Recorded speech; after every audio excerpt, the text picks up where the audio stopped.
오늘 함께 묵상할 말씀은 잠언 2장 16절에서 22절 말씀입니다. 오늘의 주제를 먼저 살펴보겠습니다.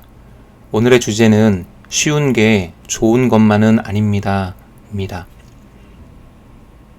먼저 16절에서 22절 말씀 우리 같이 함께 보시겠습니다. 잠언에서는 지혜가 외치는 소리에 귀를 기울이라 라고 말하고 있는데, 그렇다면 우리는 왜 지혜가 외치는 소리에 귀를 기울여야 할까요? 그 이유는 지혜가 우리를 음란한 여자에게서 건져주고 우리를 속이는 그녀의 꿰매서 우리를 구원해 줄 것이기 때문입니다. 그렇다면 여기서 말하고 있는 음란한 여자는 누구일까요? 17절 이하에서는 그녀에 대해서 이렇게 설명합니다. 그녀는 젊은 시절에 남자를 버리고 하나님과 맺은 언약을 잊어버린 사람이다 라고 말합니다. 그녀의 집은 죽음에 이르는 길이고 그 길은 지옥으로 내려가는 기울어진 길입니다. 그래서 그녀에게로 가는 사람은 아무도 되돌아오지 못하고 다시는 생명의 길로 돌아오지 못하게 됩니다. 생명을 얻기 원하는 사람은 음란한 여인의 꿰을 따르지 말고 선한 사람이 가는 길로 가야 하고 의로운 사람이 걷는 길로만 걸어가야 합니다. 왜냐하면 정직한 사람과 흠 없이 완전한 사람은 그 땅에서 살아남겠지만 악한 사람과 진실하지 않은 사람들은 땅에서 뿌리채 뽑힐 것이기 때문입니다. 따라서 생명을 얻기 원하는 사람들은 지혜가 외치는 소리에 귀를 기울여야 합니다. 그렇다면 우리가 귀 기울여야 할 그 지혜의 말씀은 무엇일까요? 여기에 해당하는 말씀이 많이 있을 텐데 그 중에 한 가지를 선택하면 좁은 길을 걷는 것입니다. 세상에는 두 가지 길이 있습니다. 세상에는 넓은 길과 좁은 길이 있습니다. 넓은 길은 그곳으로 들어가는 문도 크고 길도 넓어서 걷기에 쉽습니다. 18절 말씀에 기록된 것처럼 이 길은 아래로 기울어져 있기 때문에 걷는데 어려움이 없습니다. 그래서 많은 사람들이 편하고 넓은 길로 걸어가려고 합니다. 하지만 18절에 그의 집은 사망으로 그의 길은 스올로 기울어졌나니 라고 기록된 것처럼 그 길의 끝에는 죽음이 기다리고 있고 또 그 길은 스올, 즉 지옥으로 향하고 있습니다. 반면에 좁은 길은 들어가는 문도 좁고 걸어가는 길도 비좁습니다.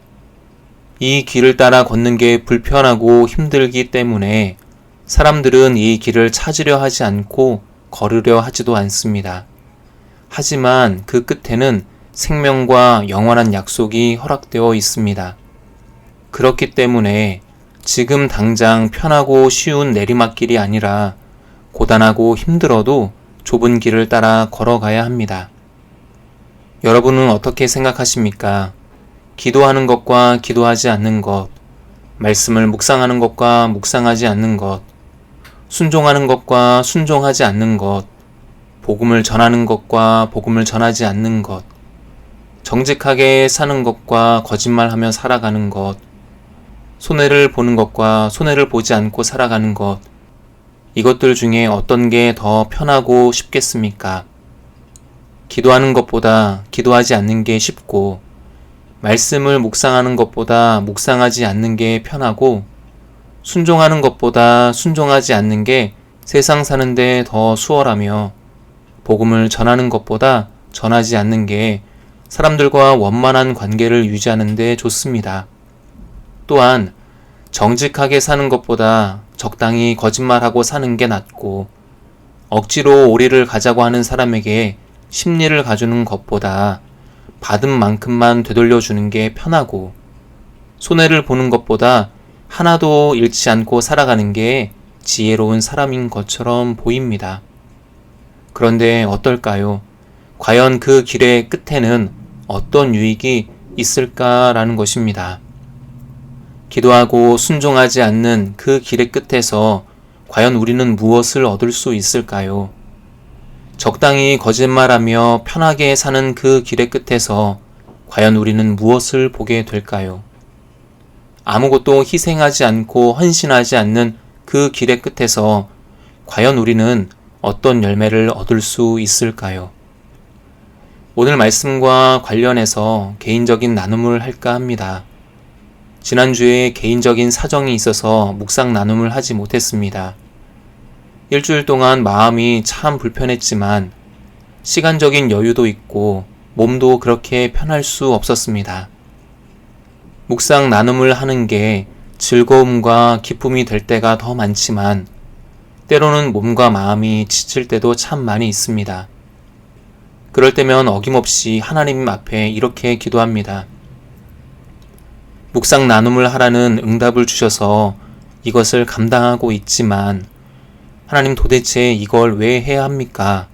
이렇게 항변할 때도 있고 누가 알아주기 때문에 하는 건 아니지만 알아주지도 않는 이 사역을 하나님 왜 감당해야 합니까? 라고 불평할 때도 있고 아무리 애써도 한순간에 불어오는 바람처럼 순식간에 사라져 버리는데 왜 이걸 위해 저는 하루에도 몇 시간씩 고민하고 애써야 합니까? 라고 말하면서 한숨을 쉴 때도 있습니다. 저와 함께 묵상 나눔을 하는 분들은 어떠신가요? 직장 생활을 하면서 저와 같은 고민을 하지 않으시나요? 혹시 매일 반복되는 집안일을 하면서 한숨을 쉬기도 하고 교회에서 봉사하고 헌신하면서 도대체 열매가 보이지 않는 이 일을 왜 나는 계속해야 하나 이와 같은 회의감을 갖고 있지는 않으신가요? 몇 년 전 가까이 있는 분들 중에 어떤 분이 저에게 이런 말을 했습니다. 목사님께서 보내주시는 묵상 나눔 잘 읽지 않게 되는데 그냥 보내지 말고 편하게 그냥 사역하세요. 저에게 이런 말을 하셨습니다.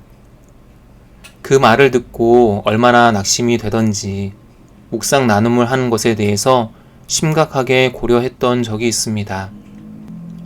그때 저와 함께 묵상 나눔을 하던 한 집사님이 저를 위해서 캘리그라피로 말씀을 써서 보내주신 일이 있었습니다.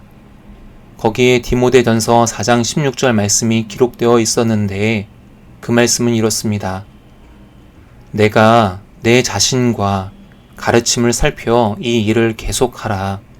이것을 행함으로 너 자신과 너에게 듣는 자를 구원하리라 라는 말씀이었습니다. 이 말씀이 저에게는 하나님께서 주시는 응답으로 들렸고 그리고 지치고 힘들 때마다 이 일을 계속하라. 이것이 너를 구원하고 너를 통해 말씀을 듣는 자들도 구원할 것이다 라는 약속을 되새기고 있습니다. 만약 제가 하라는 말씀과 하지 말라는 조언 사이에서 하지 말라는 쉬운 길을 선택했다면 어떻게 되었을까요? 지금보다 더 쉽고 편했겠지만 좋은 열매는 맺지 못했을 것입니다. 생명을 얻기 원한다면 지혜가 외치는 소리에 귀를 기울여야 합니다. 그 소리는 편하고 쉬운 길이 아니라 당장에는 힘겹고 어렵더라도 좁은 길을 따라 걸어가라 라는 외침입니다. 지혜가 우리에게 그렇게 외치는 그 이유는 그 길의 끝에는 생명이 약속되어 있기 때문입니다. 묵상을 위한 질문을 드리겠습니다. 쉬운 길과 어려운 길을 선택해야 할 때 나는 어떤 길을 선택합니까? 이제 오늘의 주제를 다시 살펴보고 말씀을 마무리하려고 합니다. 오늘 우리는 쉬운 게 좋은 것만은 아니다라는 것을 살펴봤습니다. 오늘 하루를 살아갈 때 예수님께서 십자가를 지고 골고다 언덕을 오르셨던 것처럼 우리도 그분이 걸어가신 그 길을 따라 걸어가게 되어지고 그것을 통해 생명의 열매를 맺게 되어지기를 주님의 이름으로 축원드리겠습니다. 감사합니다.